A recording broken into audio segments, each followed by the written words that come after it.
Aprenda agora mais uma verdade preciosa da Palavra de Deus, ensinada pelo pastor Augustus Nicodemos.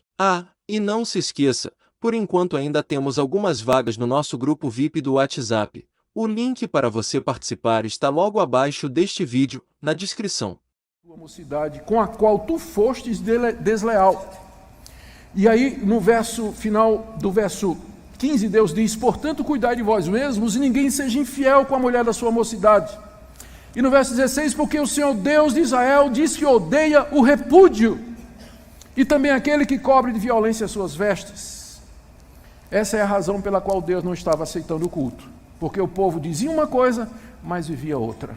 Ou seja, aqui nós vemos a conexão entre a nossa vida e o culto. Pastor, mas isso é coisa do Antigo Testamento. Será? O que Jesus disse que nós devíamos fazer ao trazermos diante do altar a oferta e lembrarmos que o irmão tem alguma coisa contra nós? O que ele mandou a gente fazer? O que o apóstolo Paulo ensinou sobre aqueles que se aproximam da ceia do Senhor e que não são dignos de participar da ceia do Senhor, que não estão preparados para participar da ceia do Senhor? Será que a relação entre vida e culto é só no Antigo Testamento? É claro que não. No Novo Testamento também. O nosso culto a Deus, ele tem que refletir santidade de vida, que nós andamos com Deus, ele tem que ser uma expressão daquilo que nós somos.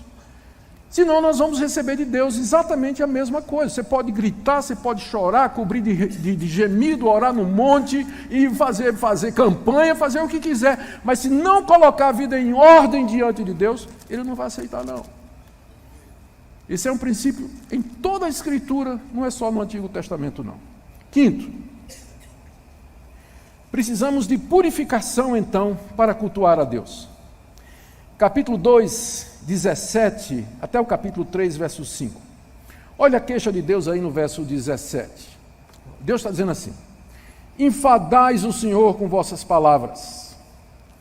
Ou seja, Deus dizendo assim: eu estou aqui no culto com vocês, mas eu estou enfadado. Geralmente é o contrário, né? É o povo que fica assim, ó. Pastor pregando e o povo enfadado, né? Agora imagine o contrário, os israelitas lá fazendo o culto e Deus, ó. Não é isso aqui? Vocês estão me enfadando. Eu estou enfadado com o culto de vocês. Quando é que vai terminar? Por favor. O que levou Deus a ficar... O que leva Deus a ficar enfadado com o culto? Aqui no caso, é por conta da atitude do povo. O povo estava questionando a Deus do tipo assim, está no verso 17. O povo pergunta: em que nós estamos enfadando o Senhor? Resposta de Deus: nisso que vocês estão pensando. Qualquer que faz o mal passa por bom aos olhos do Senhor, e desses é que ele se agrada. Ou, onde está o Deus do juízo? O povo estava todo na igreja para adorar a Deus, mas no coração ele estava dizendo assim: onde está o Deus da justiça? Olha os amonitas, olha os samaritanos ao nosso redor, prosperando. A nação se expandindo, estão ganhando as guerras. É um povo livre e soberano. E eles não servem a Deus. Mesma coisa os filisteus, estão aqui ao nosso redor, ali os amonitas, aquele povo ali, ó, adora falsos deuses, adora Baal, Astarote, Renfã, todos esses deuses, mas estão prosperando. E nós que servimos ao Deus verdadeiro, estamos aqui. Somos vassalos do império, pagamos tributo, situação financeira apertada, coisa está difícil. Cadê o Deus da justiça? Por que Deus não destrói esses povos e nos faz prosperar e nos exalta? Então o povo estava ali no culto, mas o coração do povo estava nisso, questionando a justiça de Deus. Olha a resposta de Deus: tá bem, vocês querem justiça? Eu vou fazer, mas eu vou começar com vocês. Tá? Então, olha aqui o que eu vou fazer. Resposta de Deus. Primeiro, capítulo 3, verso 1. Eu vou mandar o meu mensageiro diante de mim, que ele vai preparar o caminho. Ele estava falando de João Batista. Eu vou mandar um mensageiro que vai preparar o caminho. Segundo, ainda no verso 1. E de repente virá ao templo o Senhor a quem vós buscais. Vocês não estão dizendo, cadê o Deus da justiça? Tudo bem. De repente eu virei ao templo. Não é isso que vocês estão querendo? O anjo da aliança a quem vós desejais, eis que ele vem, diz o Senhor. Vocês não querem? Vocês não estão perguntando cadê o Deus da justiça? Tá bem, eu vou mandar um mensageiro na minha frente e depois eu vou pessoalmente. Mas, verso 2, quem poderá suportar o dia da sua vinda? Quando eu chegar aí, quem é que vai suportar a minha vinda? Quem poderá subsistir quando ele aparecer? Porque ele é como o fogo do ourives e como a potassa dos lavandeiros. O que é que ele vai fazer primeiro? Cuidar dos amonitas, dos filisteus, dos moabitas? Não. Verso 3. Ele vai se assentar como derretedor e purificador de prata. Purificará quem, em primeiro lugar? Os filhos de Levi. Espero que você desista de ser levita depois dessa passagem, que é o primeiro da lista. Primeiro da lista. Vocês querem, cadê o Deus de justiça? Por que não tem justiça no mundo? Não é? Por que o ímpio prospera? Por que o justo sofre? Vocês querem justiça? Tá bem, eu vou fazer justiça, mas eu tenho que começar com a casa de Deus. E eu vou começar com os sacerdotes, vou começar com os levitas, vou começar com os pastores, vou começar com os líderes. Para que eu tenha um culto que seja digno de mim. Eu vou começar com quem é encarregado dele. Aí diz no final do verso 3 que depois de Deus os refinar, eles trarão ao Senhor justas ofertas. Agora sim, justas ofertas, um culto agradável a Deus. E aí, a partir disso, verso 4, então a oferta de Judá e de Jerusalém, de todo o povo agora, será agradável ao Senhor, como nos dias antigos e como nos primeiros anos. Verso 5, chegarei a vós outros para juízo, chegarei contra vocês, meu povo, para juízo. Serei testemunha veloz contra os feiticeiros, adúlteros, os que juram falsamente, os que defraudam o salário do jornaleiro, oprimem a viúva e o órfão, e trocam e torcem o direito do estrangeiro, e não me temem do Senhor dos Exércitos. De que ele está falando? De gente assim no meio do povo de Deus. Não está falando do mundo, não. Vocês querem justiça? Ok, estou chegando. Ele está falando aqui de João Batista, é claro, não é? E João Batista preparou o caminho para o anjo da aliança que veio ao templo. E ele, com seu sangue precioso, purificou os filhos de Levi e o povo de Deus. E agora, pelo sangue de Jesus, nós podemos oferecer a eles sacrifícios agradáveis. É disso que Malaquias estava falando, de um novo sacerdócio, de uma mudança, porque a lei não podia aperfeiçoar nada. Mas introduz uma nova lei pelo sangue de Jesus, uma nova aliança, pela qual nós podemos oferecer a Deus sacrifícios, o fruto dos nossos lábios como sacrifício de louvor. E é pelo sangue do Senhor que nós somos purificados, pastores e líderes, e também todo o povo, para agora oferecer a Deus aquele culto que Ele deseja. E o princípio então é esse: nós precisamos ser purificados para poder oferecer culto a Deus, senão não será aceitável a Ele. Não será aceitável a Ele. Vamos para o sexto princípio. O culto deve ser uma expressão de nossa total consagração a Deus. Isso está aí, capítulo 3, de 6 a 12. Olha o apelo de Deus aí no verso 7. Eu quero chamar a sua atenção para aqui, porque isso vai nos ajudar a entender aquela questão dos dízimos e ofertas. No verso 7, Deus diz assim: desde os dias de vossos pais os desviastes dos meus estatutos, e não os guardastes. Tornai para mim, e eu me tornarei para vós outros, diz o Senhor dos Exércitos. Então, o primeiro apelo de Deus aqui, primeiro ele denuncia o povo: vocês sempre foram rebeldes, como os pais de vocês, vocês também. Mas então, voltem para mim, tornem para mim. Aí o povo pergunta no final do verso 7: e que havemos de tornar? Tornar para o Senhor? Mas eu pensei que estava tudo bem entre nós e o Senhor. O Senhor está falando como se a gente tivesse se desviado. E Deus diz: sim, vocês estão desviados mesmo. Vou dar só um exemplo. Por exemplo, vocês acham que o homem pode roubar a Deus? Roubará o homem a Deus? No verso 8. Aí o povo, e Deus diz: todavia vocês estão me roubando. Uma expressão ou um exemplo de que vocês se desviaram de mim é que vocês estão me roubando. O povo pergunta: mas roubando? No verso 8, vós me roubais e dizeis: em que te roubamos? Resposta de Deus: nos dízimos e nas ofertas. A queixa de Deus, porque o povo estava roubando nos dízimos e nas ofertas, não é por causa dos dízimos e das ofertas, mas que o roubo nos dízimos e nas ofertas representava esse desvio de Deus. Deus não está preocupado com 10%, com dinheiro disso ou daquilo, mas quando isso se torna uma expressão do desvio do nosso coração. Porque a primeira questão dele é: vocês têm que voltar para mim. Voltar? Nós estamos desviados? Então sim. Mas em que, Deus? Vou dar só um exemplo. Vocês acham que o homem pode roubar Deus? Não, mas vocês estão me roubando nós sim, nos dízimos e nas ofertas. Não é que eu não preciso do dinheiro de vocês. Mas é que o órgão mais sensível do homem e mais difícil de se converter é o bolso. E quando o bolso é convertido, significa que tudo mais já se converteu. Então, por isso que na Bíblia, com frequência, o trazer, a generosidade, o dar, o contribuir, inclusive com os dízimos, isso é uma expressão, não de uma transação com Deus, você me dá tanto, eu devolvo tanto, mas uma expressão de que você retornou a Deus, que você está reconciliado com Deus, é uma expressão do seu amor e da sua gratidão a Deus. É isso que a gente tem que entender quando a gente ensina dízimo e oferta na igreja. Não estamos fazendo a transação com Deus, Deus não precisa disso. Mas é uma expressão da consagração do nosso coração. Tornai para mim, diz o Senhor. E uma das expressões de que nós tornamos é exatamente se nós somos capazes de meter a mão no bolso. Não é Zaqueu que o diga. Zaqueu que o diga, se isso não é verdade. Agora vamos para o 7º ponto. Capítulo 3, de 13 a 18.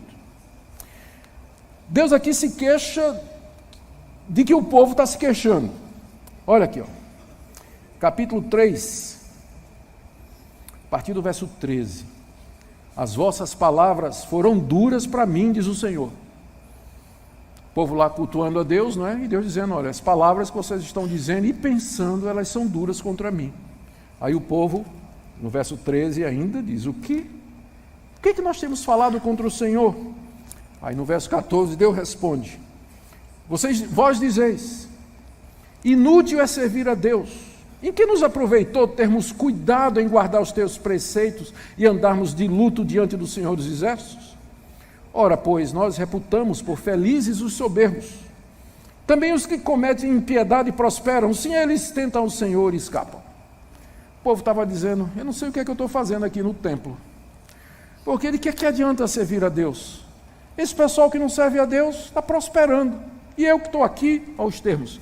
Eu tenho cuidado em dar nos teus preceitos, Deus. Estou andando de luto, né, fustigando minha alma com jejum e oração.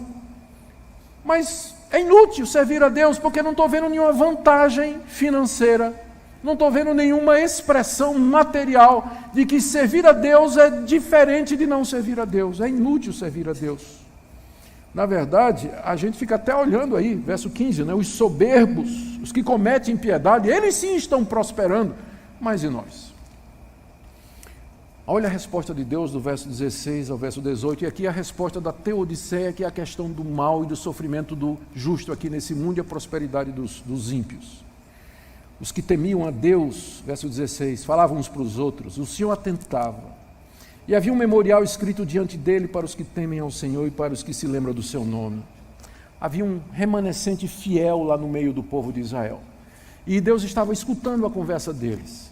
E Deus estava guardando aquilo no iPad, o memorial dele, né? E diz, estes serão para mim um particular tesouro naquele dia que preparei. Essa é a resposta de Deus para o problema do mal. Há um dia que ele preparou. E naquele dia, verso 17, poupá-los-ei como um homem poupa a seu filho, então vereis a diferença entre o justo e o perverso, entre o que serve a Deus e o que não serve. O que Deus diz é o seguinte, não vai ser aqui que você vai ver a diferença entre quem serve a Deus e quem não serve a Deus tão claramente. Mas eu tenho um dia preparado em que essa diferença vai ser cristalina. E até que esse dia venha, você deve me cultuar, não por aquilo que eu lhe dou, mas por aquilo que eu sou. O Deus que lhe amou, em vez de lhe odiar, ou de desprezar, ou de não eleger os outros. O Deus da aliança, o Deus que lhe oferece perdão, o Deus que lhe oferece acesso e o privilégio de você chegar à sua presença e servir-lhe e adorá-lo. A esperança aqui é escatológica. O profeta aponta para aquele grande dia. E aqui no capítulo 4, de 1 a 6, ele termina falando quando esse dia vai chegar. Eis que vem o dia, verso 1, arde como fornalha. Todos os soberbos e todos os que cometem perversidade serão como restolho. O dia que vem os abrasará, diz o Senhor dos Exércitos, de sorte que não lhes deixará nem raiz nem ramo. Essa é a resposta de Deus para o questionamento do povo. Eu estou vendo os ímpios prosperando, mas a prosperidade deles é ilusória, é temporária, é passageira, porque eis que vem o dia em que eles arderão como a relva do campo.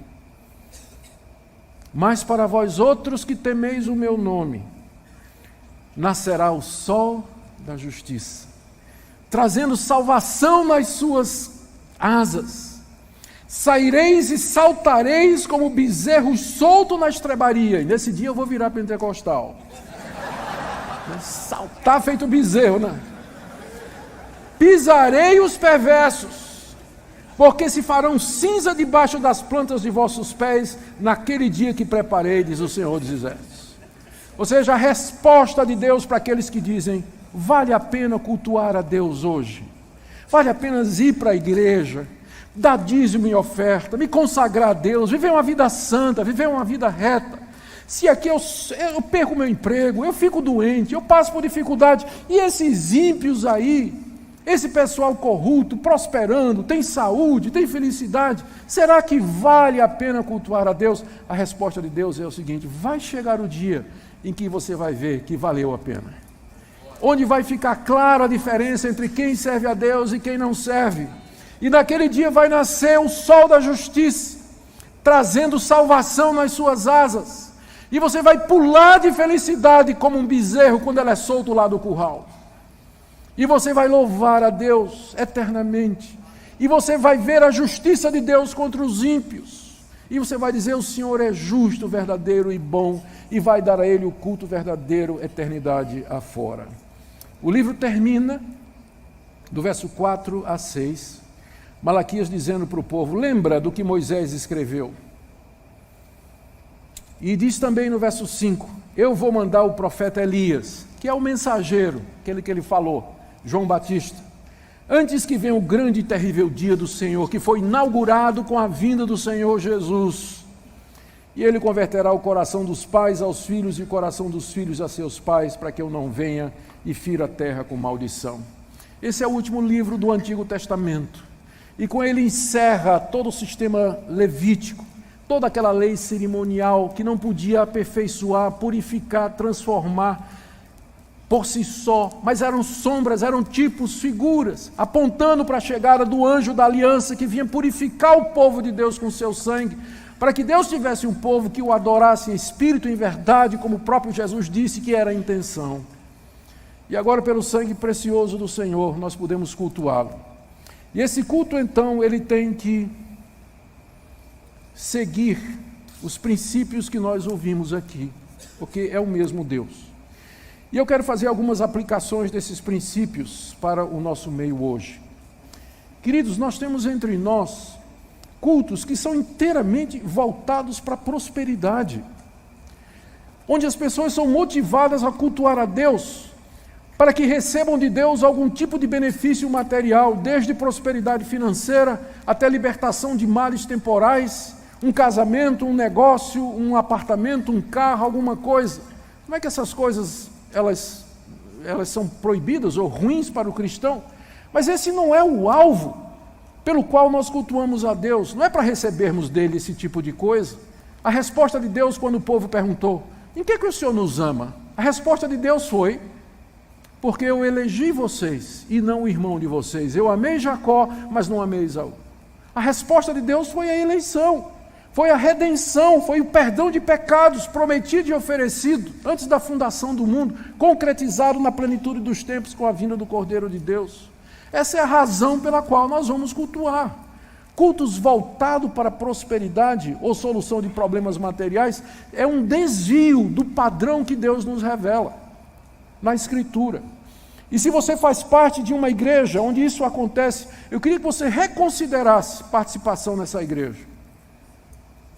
Reconsiderasse. Ou se você está aqui e é um pastor que promove esse tipo de coisa, pensando em encher a igreja e atrair novos membros com isso, eu queria que você pensasse no que você ouviu nessa noite. O que é que a palavra de Deus nos diz a respeito da evidência do amor dele? Não é prosperidade financeira. Deus pode nos dar isso, mas não significa evidência do favor dele. Segunda coisa, segunda aplicação do livro do profeta Malaquias. é para aqueles cultos onde são introduzidos elementos e formas de adoração completamente estranhos à palavra de Deus. Gente, às vezes eu não acredito que eu vejo no YouTube. Eu talvez devia parar de ver essas coisas, porque eu fico nervoso com esse tipo de coisa. Mas é cada coisa que é feita em nome de Deus. Eu fico pensando, por exemplo, na introdução de elementos judaicos no culto evangélico. Nós acabamos de ver aqui a decretação da falência do sistema veterotestamentário. É isso que o livro de Malaquias está dizendo, não funciona. E aponta para uma nova realidade que está chegando. É assim que fecha o Novo Testamento, o Antigo Testamento. E no Novo Testamento, os escritores bíblicos, os apóstolos particularmente, eles nos ensinaram isso, que todo o sistema levítico de culto do Antigo Testamento no templo era sombra, era simbólico, era profético, apontava para Jesus Cristo. Então, por que eu vejo hoje nas igrejas evangélicas, pessoal trazendo a Arca da Aliança, pastor usando chapeuzinho de judeu, estola de judeu, com o menorá lá, aquele candelabro lá, na mesa, né? Dizendo que Jesus tem que ser chamado de Yeshua, senão que ninguém sabe o nome dele. A reintrodução das festas judaicas. Por que eu vejo isso? Caravanas para Israel para ser batizado no Rio Jordão, porque lá equivale. Unção com óleo que foi tirado do Monte das Oliveiras, esse é o poderoso. Oração feita no alto do Monte Sinai, essa é que tem eficácia. Eu não vejo nada disso no Novo Testamento. Mas esses elementos estranhos são introduzidos. E outros elementos são introduzidos sim, em nome do pragmatismo, daquilo que funciona. Fazer coisas para atrair o povo para Deus, mas a pergunta não é, a Bíblia proíbe isso? Não, a pergunta é, a Bíblia manda isso?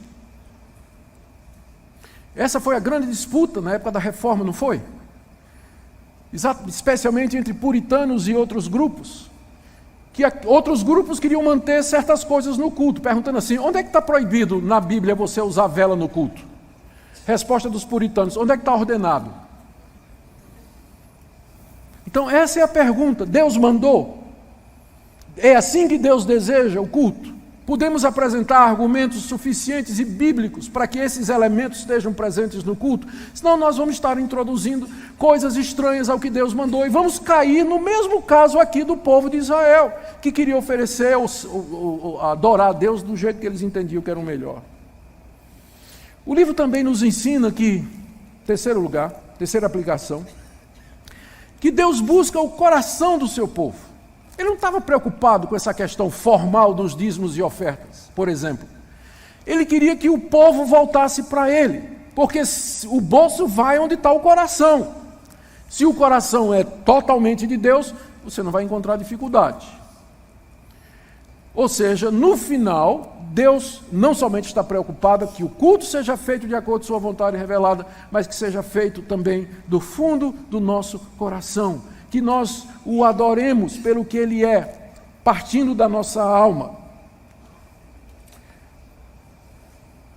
Também aqui nós aprendemos mais uma coisa, eu quero terminar com isso.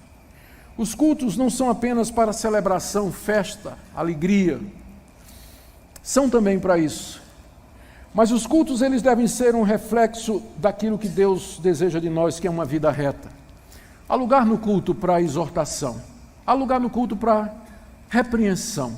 Há lugar no culto para orientação, para dizer ao povo, isso aqui não pode, isso aqui está errado. Tem hora que a gente tem que trocar a alegria pelo luto. Tem que trocar os gritos de festa pelos gemidos de arrependimento. Está lá em Tiago capítulo 4. Quando Tiago diz que há situações em que a gente tem que purificar as mãos, nós temos que transformar a nossa alegria em tristeza e nós temos que transformar nosso júbilo em lágrimas diante de Deus por conta dos nossos pecados. Infelizmente, em muitos meios hoje se olha para o culto como se fosse apenas uma grande celebração. Mas instrução bíblica, instrução que fere a consciência, que move a vontade, que promove diferença, isso falta. E eu tenho certeza, e eu sei que vocês concordam comigo, que uma das causas da fraqueza do movimento evangélico no Brasil, por maior que ele seja, é exatamente a falta de pregação bíblica que fira a consciência, que seja corajosa e denuncie o que está sendo feito e apresente, claro, a solução, que é a purificação do sangue de Jesus mediante arrependimento e confissão e conserto de vida. Isso o profeta Malaquias também nos deixa muito claro. Queira Deus, meus irmãos, conceder que nós ofereçamos a Ele aqui no Brasil um culto que lhe seja agradável, que nós não estejamos tão preocupados com o crescimento da igreja, que não vejamos esses princípios simples, mas também tão claros expressos em toda a Bíblia. Que Ele nos dê graça para que nós possamos, como Ele deseja, adorá-lo em espírito e em verdade, agora e sempre. Amém. Oremos.